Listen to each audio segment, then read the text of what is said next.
Well, welcome aboard Tuesday's marketing webinar. Nice to see some familiar faces, and also welcome some new aboard for our webinar. We're here every Tuesday without fail. Through Finn and Finn, we're here to share a few thoughts on marketing. Now, the normal rules apply. We have a chat line. Please feel free to ask questions, observations, insight, wit. Always welcome. As we're always recording, and it'll be available. You'll get a link. You'll get a copy of the slides. There is the social media handle on the screen, and also, as always, we say this for those Humber-based businesses. There is availability for one-to-one marketing help, which is fully funded under the program. So if you require a little bit of bespoke assistance, it is there for you. And I hope you all enjoyed your Easter. Yeah, a lot happened, wasn't there? A lot happened over Easter.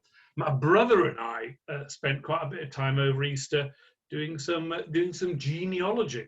Yeah, we discovered that our family was related to a Native American tribe, and we both just looked at ourselves and said, "How?"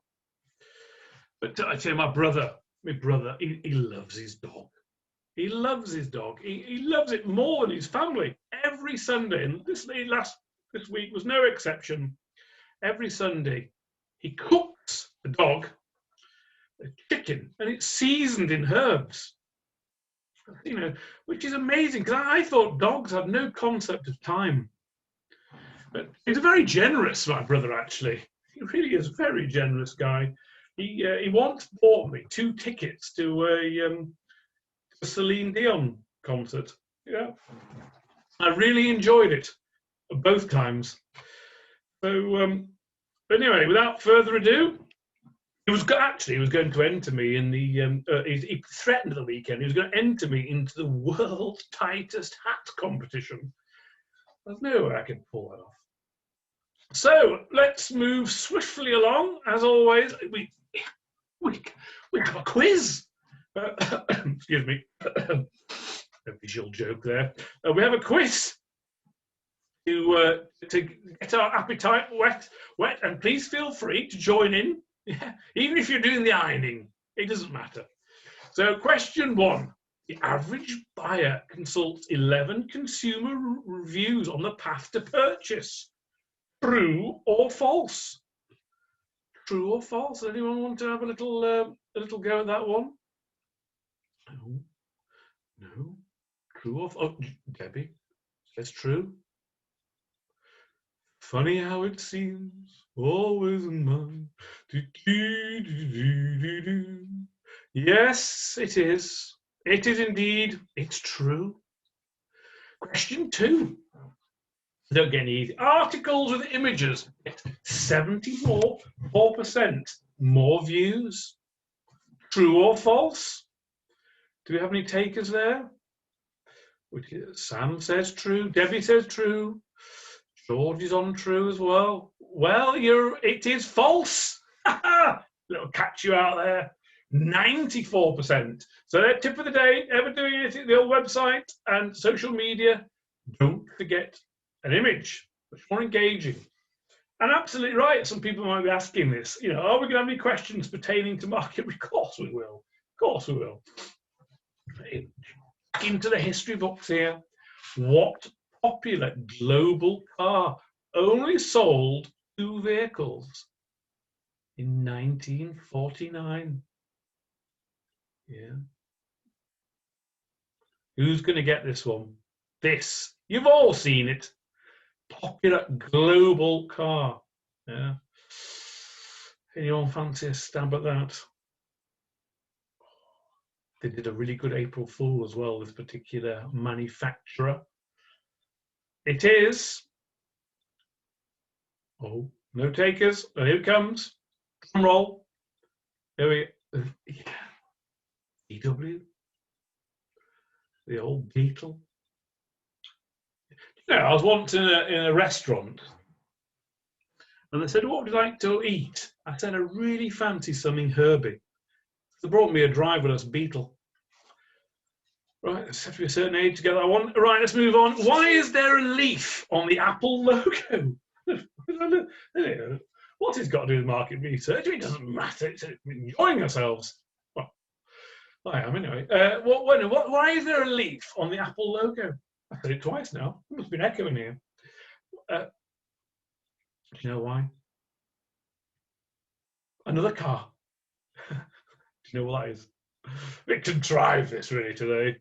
I'm enjoying myself putting this together. It's because it wasn't, not to confuse an apple with a cherry. Did you know that? No, I didn't either. Right, what's up next? Do you think, quite? Do you think no, of course not. Right, quick on to how businesses started. Marriott Hotels sold beer for 20 years before becoming a hotel chain. True or false? Any takers there? Who we've got on here? We have. It is. Debbie says true. Sam says true. So it must be true. Bank of America was once the Bank of Italy. True or false? We got the theme going here. Anyone want to have a go at that one? Easy on that one, isn't it? It was indeed true. Now, this is a beauty. A pair of brothers once made boots. One brother attempted to get his other brother captured as a prisoner of war. They were Germans, so he could go solo with a company named Adidas. Now, come on then, true or false? You'd be googling this. How about that? Sam says true. Does he? Yes, he does. He's on it. There we go.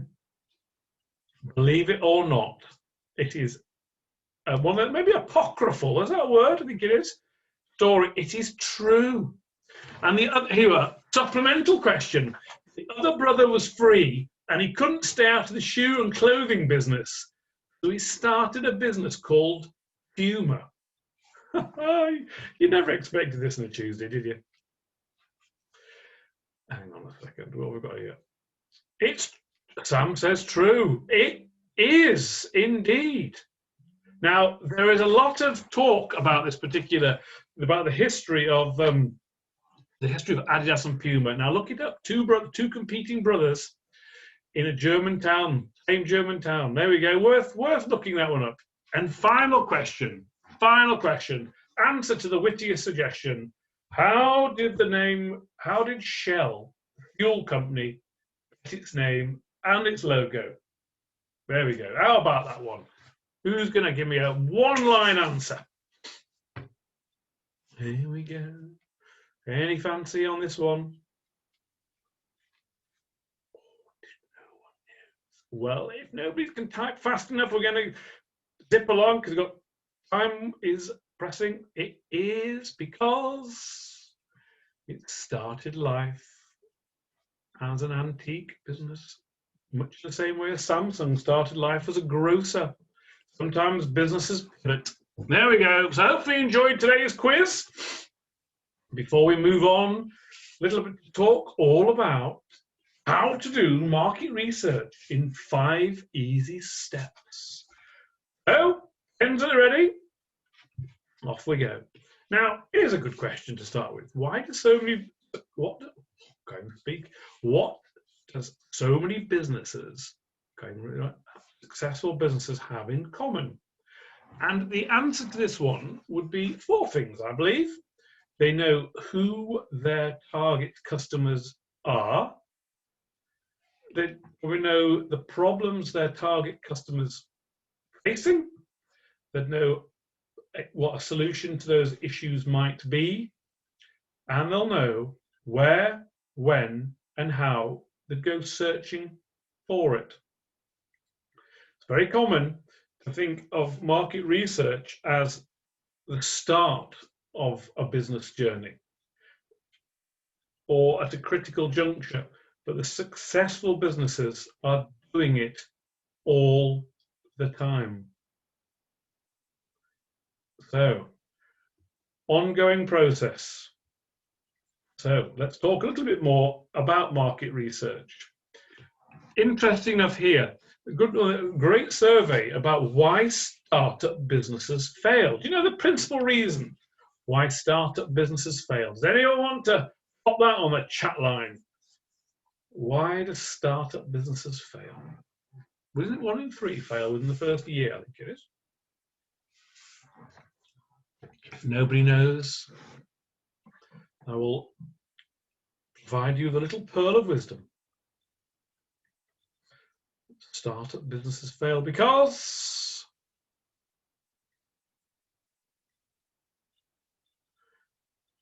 you probably thought it was going to be cash. No market need. And fantastic. Go right down the list. Not in the right team, competition price, etc., etc. Poor marketing, ignore customers.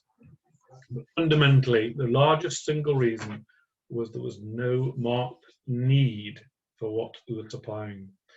If you were starting a business tomorrow, what would you do first? Probably find out if there was a need for what you were offering.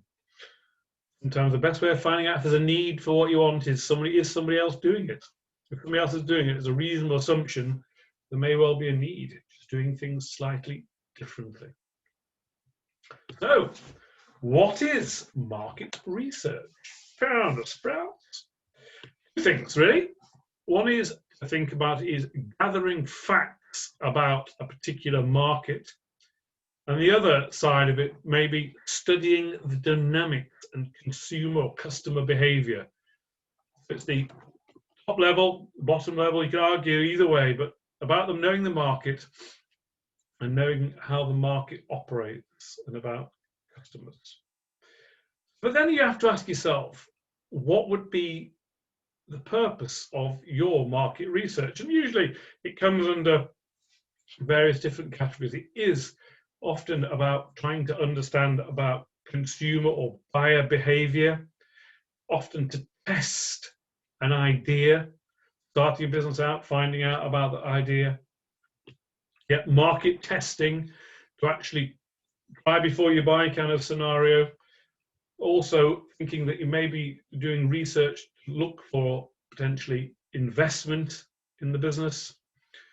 Also to think about possibly making comparisons, market comparisons in this particular case.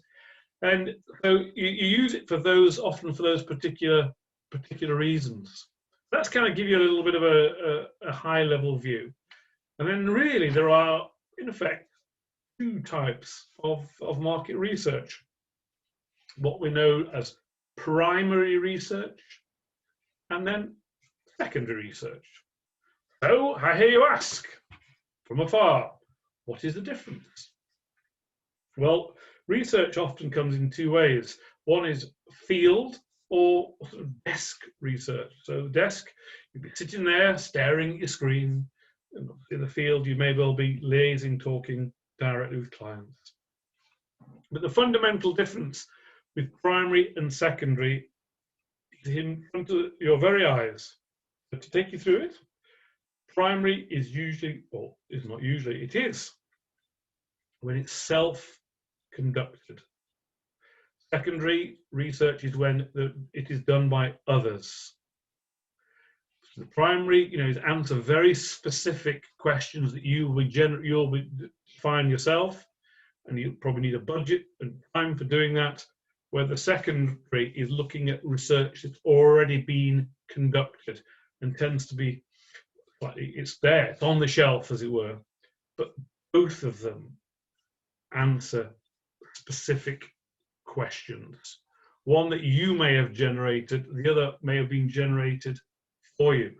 So maybe a combination or a hybrid of the 2. So that's what we face, primary and secondary research. One area in which you can think that would be a great starting point is to check the latest industry trends. Many of you on today's webinar will be in a particular sector. It's very useful to know.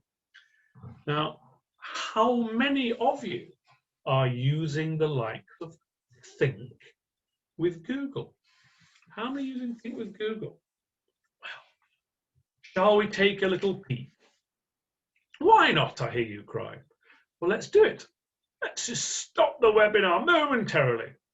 Stop sharing, reshare the screen, and here we are. How many of you will be doing this at home? Has that come up on the screen? There it is. You know, hopefully you said, oh, this webinar's been worth it. It's only been here a quarter of an hour. And look, I've learned something already. There you are. Think with Google. Oh, and look on the right-hand side. What is that next to that handsome chap there? You can actually subscribe and get information to you. But look, ideas, insight, inspiration. And there's all sorts of very useful information relating to all aspects of insight, inspiration. What's happening in the world? And what Google execs around the world learned from navigating the pandemic. This is high-level research.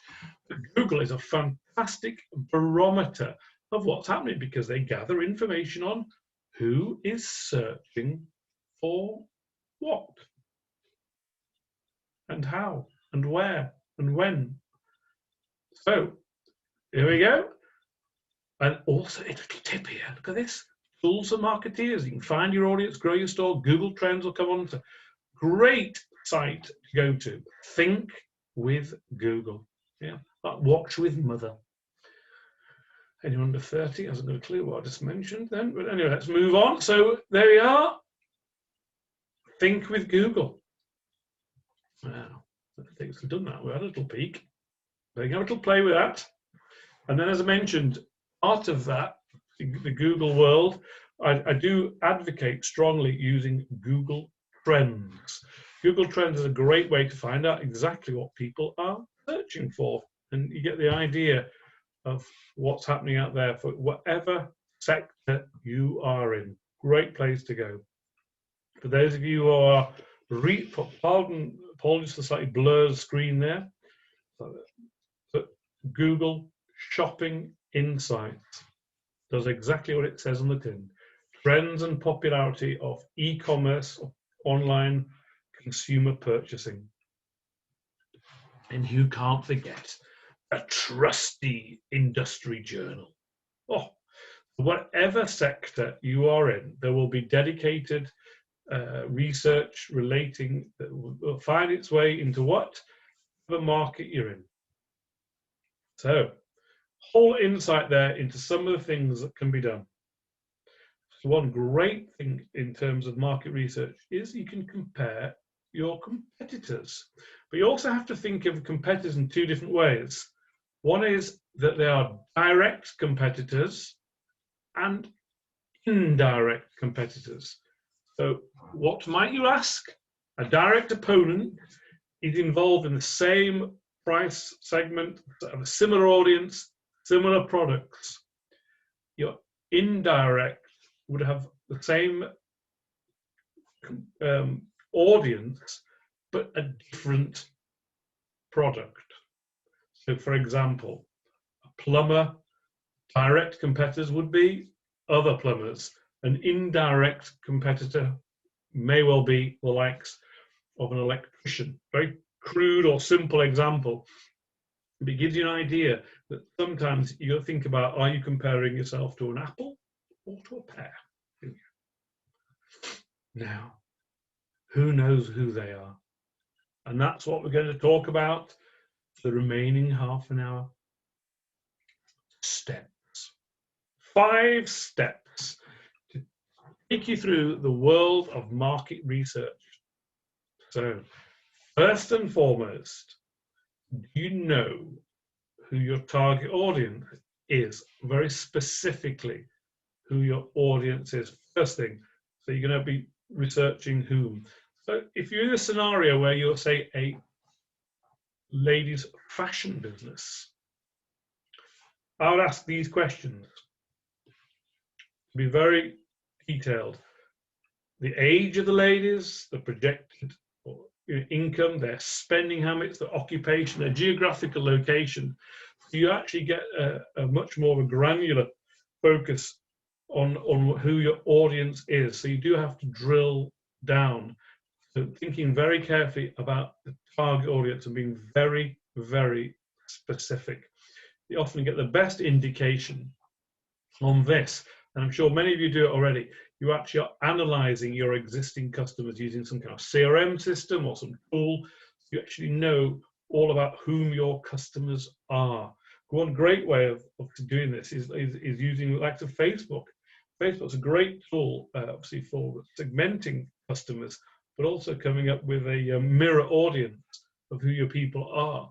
So again, you're thinking very much start with a low-hanging fruit in looking at your behavior and your segmentation of your existing customers. So, first step, know exactly who your audience is. And then critically, what you need to learn from them. A blank sheet of paper, what you need to learn from. And so it may be something like, you've got an idea that you want to turn into a business or evolve the business. So in this example here, when you think about starting up when things open up a gymnasium or whatever it is, or a class of some description, ask yourself, you'll be asking different questions. Whether your target audience exercises, where they exercise, how often, what times, how they choose it, is much more is insightful information that you will probably need to go. You need as much learning as possible. And critically, is then you'd like to establish what your clients, potential clients, pain points are. If you know the answer to that, it's so much easier to find a solution. One area often that market research encounters is this one. You're running a business, but you're struggling to grow your customer base. Well, you often will be researching in that situation. But really, then you need to know two things. Are you targeting, or you're not targeting the right audience, or you are targeting the right audience, but in the wrong way? And that often is through the likes of customer dropout, and knowing how long people are with you and why they continue to buy from you or not. Take, for example, a restaurant. I've got a client who's a restaurant in Ockley, and last year, between gaps in lockdown, I don't know what you call that period, I went to visit them, and I stood outside the restaurant, after it fed me, of course, and asked his customers when they came into the restaurant and left some questions about why they bought there, what other restaurants they use, etc. It was live market research. So, typical thing to do. Often it's not, in the days of social distancing, it might be considered difficult to do that kind of thing. But if it's done in in the right way and discreet way, following all the guidelines, it's surprising how obliging many people are. Now, to move on from that, really asking yourself what you want to learn, but what the data is. You want to think of it in a qualitative fashion. So you actually are translating what you want to learn into how you'll learn it. So is starting at the back and working forwards. What do you want to know? So people might think, oh, well, here's an easy question. Ask your existing customers, how can we improve our service? Not suggest that. You want to ask a much more specific question.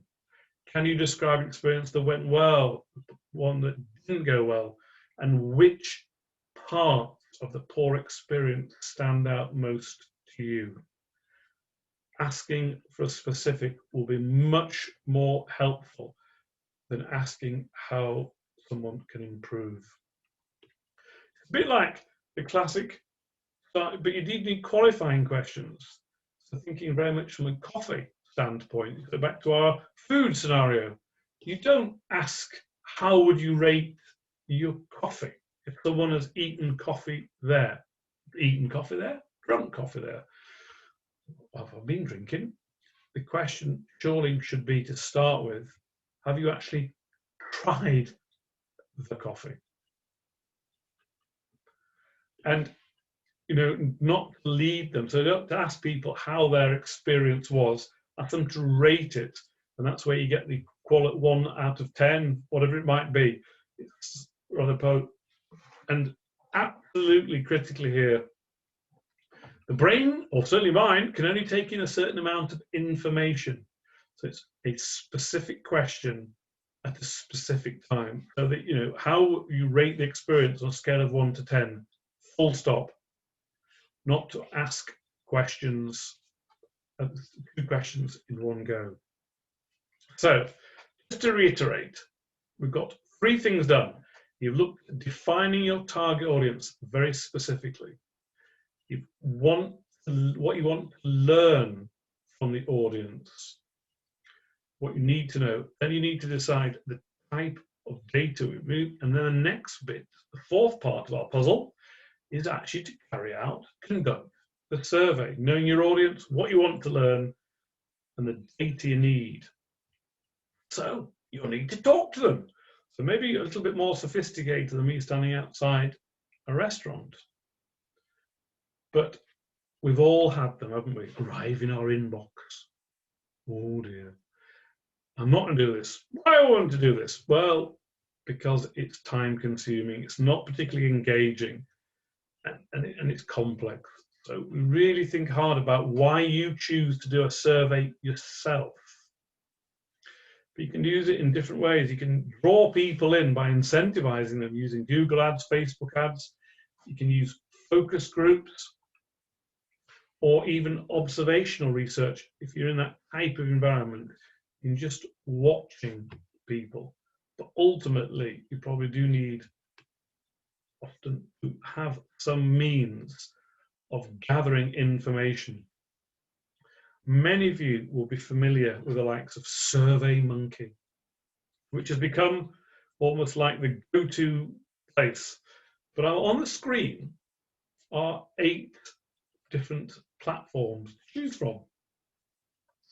I don't have a particular preference, although I have used one other than SurveyMonkey, because there are lots of different advantages. And I'll talk about, I've used Sogo, which is slightly different to SurveyMonkey, but you can see it's got an unlimited number of surveys, questions, different questions types. You can embed it in emails. You can put up to 200 respondents in there. And there is export functionality. That has been my personal preference. But in time-honored BBC fashion, there are 8 to choose from. You'll get it. You probably can't write that fast. But you go through the different ones when you get a copy of the slides. If you want to send out a survey electronically, you can go down that particular route. Or wouldn't it be nice to be able to talk face to face with somebody? So let me ask you this question. A lot of it's done in a very structured way, but how often have you actually ring up a customer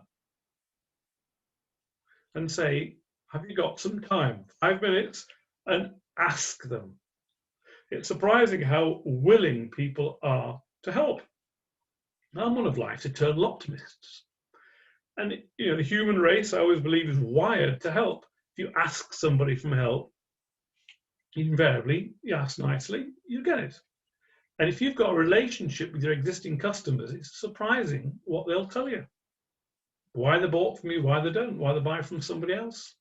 All you have to do is ask. Now, what are we going to talk about now? Getting survey information.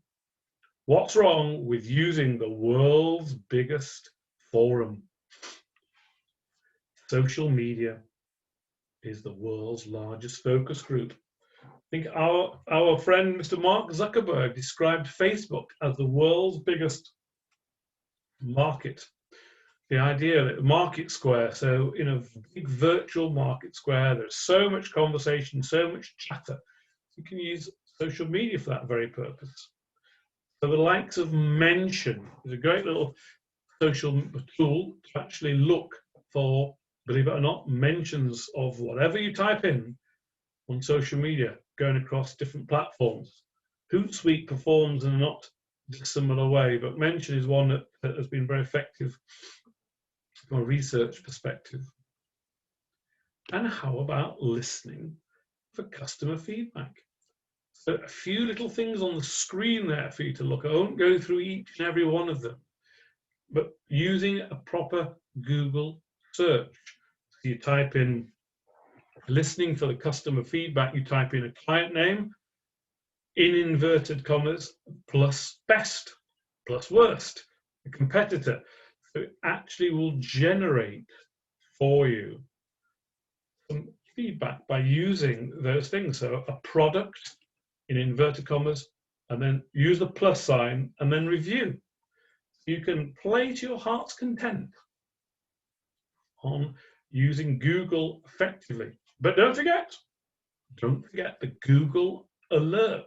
Google Alerts, a fantastic way of actually generating, so type in the names of your customers, your own business, various different things.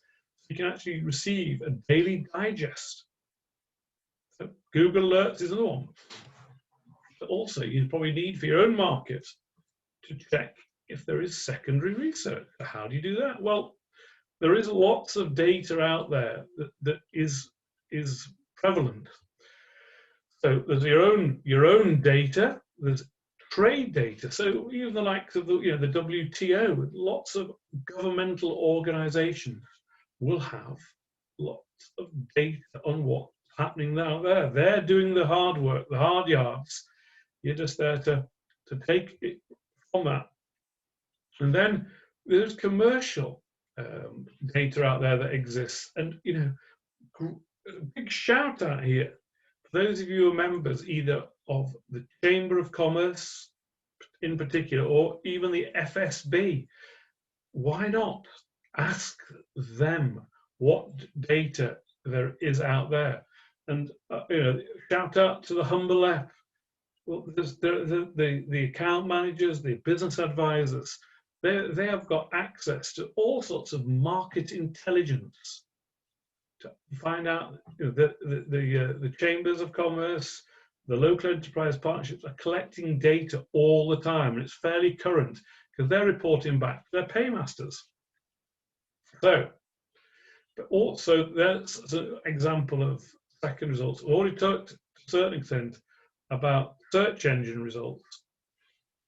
It's a great place to go, to do competitive analysis. Who wants to be on the first page of Google? So you can play to your heart's content by using the search tools there. Or how about SimilarWeb? It does, in a time-honored Ron Seal-esque way, it does what it says. It's market intelligence to track your market share, whatever sector that you may be in. So the likes of SimilarWeb will analyze websites and your business there. So worthwhile checking out. Like a lot of things, there's a free sign up, and you can get a certain degree of help and assistance free. But if you want the Premier League version or the first, you might have to end up cracking open the pennies. But critically with SimilarWeb, it does provide invaluable information on customers and competitors' web traffic, referral searches, and the stickiness of your website in terms of the way that longevity and activity there. So it's a great tool to use for making for secondary market research. But don't forget, probably the most powerful tool. I sound like I'm a Google employee today, doesn't it? Powerful tool is the Google Keyword Planner.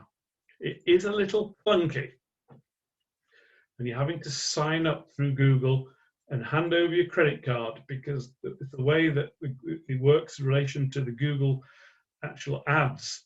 But if there's ever a tool to use to understand, in conjunction with the likes of Google Alerts, as well as Google Trends, and thinking with Google, the Keyword Planner.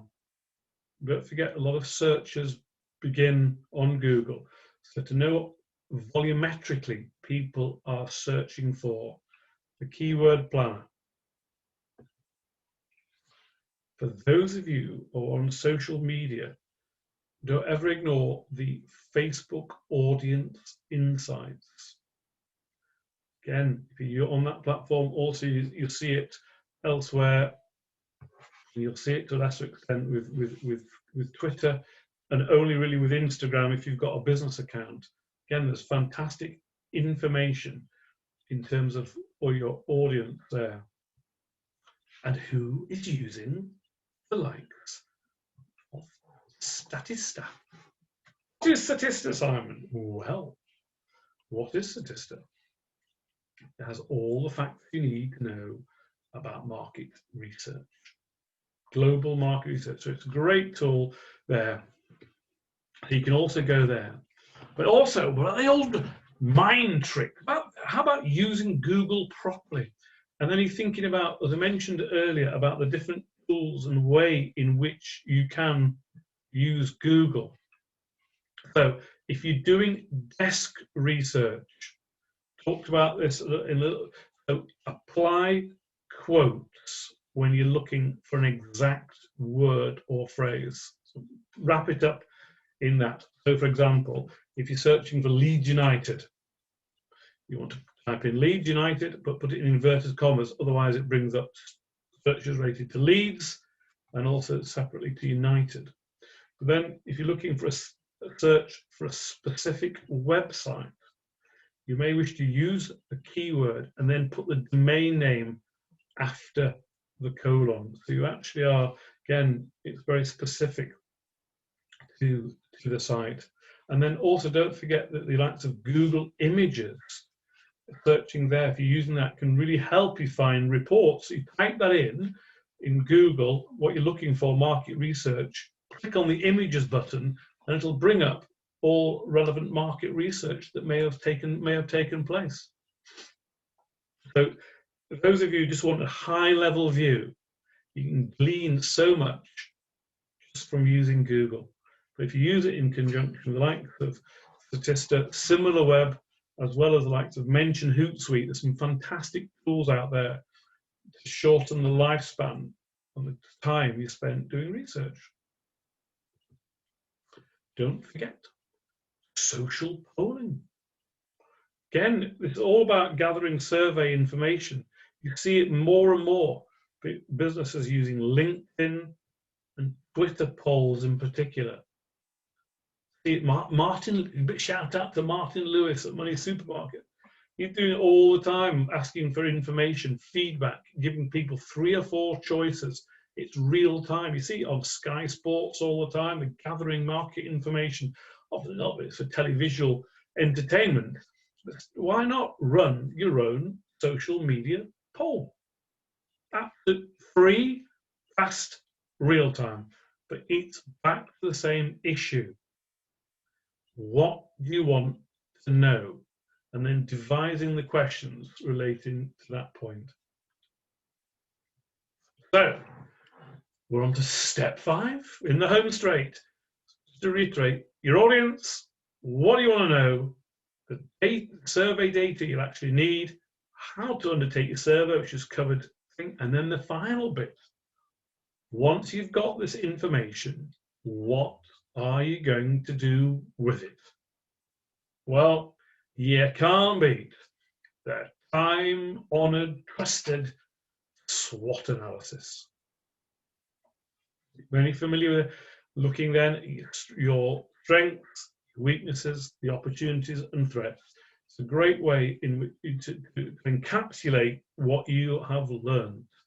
What is the point in conducting the survey if you can't interpret the data and what you're going to do with it? So I think really carefully about how you'll do that. So it depends on the sector and place you're in, but the SWOT's a great way to take the data forward. But how many of you are sitting there saying, I can't be bothered to do it myself? Sounds like a lot of hard work. Well, maybe you're right. Well, just go on to the the general market research, industry trends, and you've got the name of 20, 30 market research companies who will do it for you. That tends to be at a particular level, but you may wish to avail yourself of the freelance websites. So the likes of People Per Hour, Fiverr, and Upwork are places to go where if you would like market research conducting, you put a brief in there, you name your budget, £50 or £250 or whatever it might be, give a concrete brief, and you'll get freelancers who are bidding to deliver your market research. On this one, I did some work on behalf of a client, and we were trying to search for all influencers who are ophthalmologists. I've been practicing that word all day. Yeah, no, influencer, that is, not ophthalmologist. And so I went onto one of these sites and got a research company that happened to be based in Nairobi. Where's this story going? Well, I got a list of doing some desk research of all the leading ophthalmologists and influencers and the market trends. I got a 3-page report. And do you know how much it cost? £80. The client was delighted. So was I. And so I have a contact there in Nairobi who carries out ad hoc research for me. There we go. Second tip of the day. Well, 45 minutes later, I would like to thank you. That was short and sweet. Promise to beat the. So, hope that's given you 5 ways in which you can carry out market research, helping you out. So what's next? Well, as always, mention you'll get a copy of today's slides. We've got our little afternoon tea coming up. We have the help for marketing one-to-one if you require some assistance. Or next week. What's next week? Well, video may have killed the radio star, but next week is all about how to market and distribute your videos. I'm joined by my colleague, Mr. Ryan Mulhern, and next week we'll be talking all about video. And upcoming, we have webinars on Instagram and PR. Oh, a whole cacophony of entertainment for you on a Tuesday. I'm going to stop sharing the screen. Thank you for attending. But if anyone has any questions, I'm staring at the chat line right now. Well, Gary, I hope you've enjoyed it. Thank you for your kind words.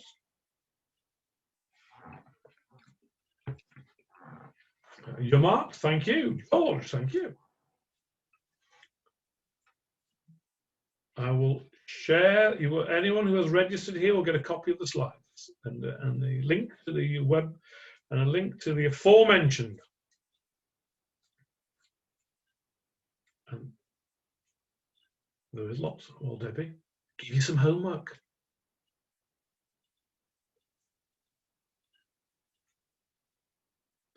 Well, thank you. Well, you're marked. You can come again. And I said, yeah, thank you very much. I hope you enjoy it. Well, but to enjoy it and go away with some learning, that's the main thing. Good stuff. And so I will bid you farewell. Oh, was that the question? Oh, maybe I've just got a quick question. Yes, so please do. So for market research, you can just do, there's something, obviously Google's a massive thing, so you can just do market, if you wanted to check up on quick market research of a demographic, or let's say a certain segment, could you just, was one of those slides something to do with Google, where you can just carry out a Google search where it looks at some of the dynamics of that? Yeah, I mentioned you can just type in a company name or a sector, and then and plus something, and then reviews or etc., and it'll give you basic high level information. But don't forget, when you're searching the web, through Google, you're only searching Google's indexing of the web. So it's going to be picking up a lot, but it obviously may not be reflective of what may be happening in social media. But it is the greatest, simplest, quickest way to get high-level research. Got you, got you. But in terms of going deeper with it, you know, like there's something that was called Google, and Google Analytics is almost coming out of the equation now. But I thought you could use that with certain things that you're interested in, just to see what comes up. Yeah. Obviously, Google Analytics will cover the report on the data relating to the traffic to your website. So, you know, in terms of researching that, that's really invaluable. And you'll be using the likes of the Google Search Console and to actually look at your website's performance relating to search engines. But we covered Google Analytics last week, and it's the best way in which to understand how your website is performing. So it is a form of research.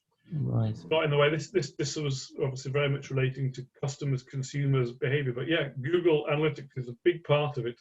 You could make a case that you could live off largely maximizing your expertise on the Google tools as the often one of the best ways in which if you want to conduct desk research. Brilliant. Okay, thank you. You're welcome, Sam. Simon, thank you so much for amazing presentation. May I ask a question? Yes, please do. Yeah. Joe Mart is here, Center for Entrepreneurship in Narin. As we are preparing entrepreneurs, mostly aspiring entrepreneurs, with their startup projects, would like to know what's the best way, in your opinion, to test their hypotheses that are very, very highly dependent on the prior market research, on the quality, and at the same time agile market research, you know, in the fields, like very quick and efficient one. Any hints? The best market research is actually talking to the people who are involved with the product or the service, actually doing that. So, for example, if I was a technology business and I was supplying to the medical sector, I'll be wanting to talk to the users of that product, either directly or through focus groups or whatever. Actually, live testing.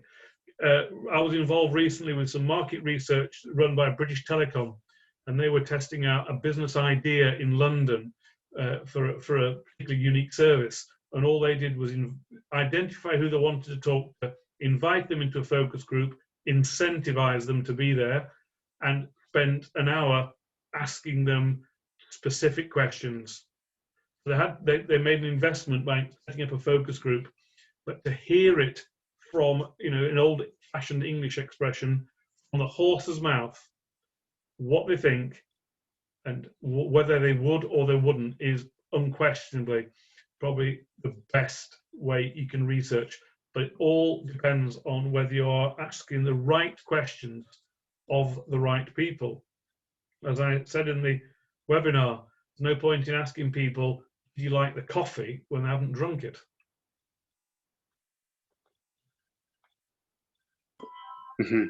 Thank you very much. You're welcome. I think that's very insightful to validate any minimal viable product, any startup with minimal costs as a lean strategy. It is a quick and dirty kind of thing that you get great feedback.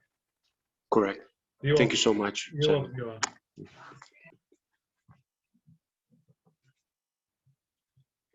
Any more for any more? Oh, it's, the sun's come out now. Stop snowing. Yeah. Well, if there aren't any further questions, I will bid you fond farewell. So thank you to Sam, George, David, Ian, Susan, Debbie, Mark, Victoria, BT, Yomart, and last but not least, Jeanette. So thank you all for being here. Be safe. See you next time. Same time, same place, same back channel. Adios. Thank you. Have a great one. Bye-bye. Bye.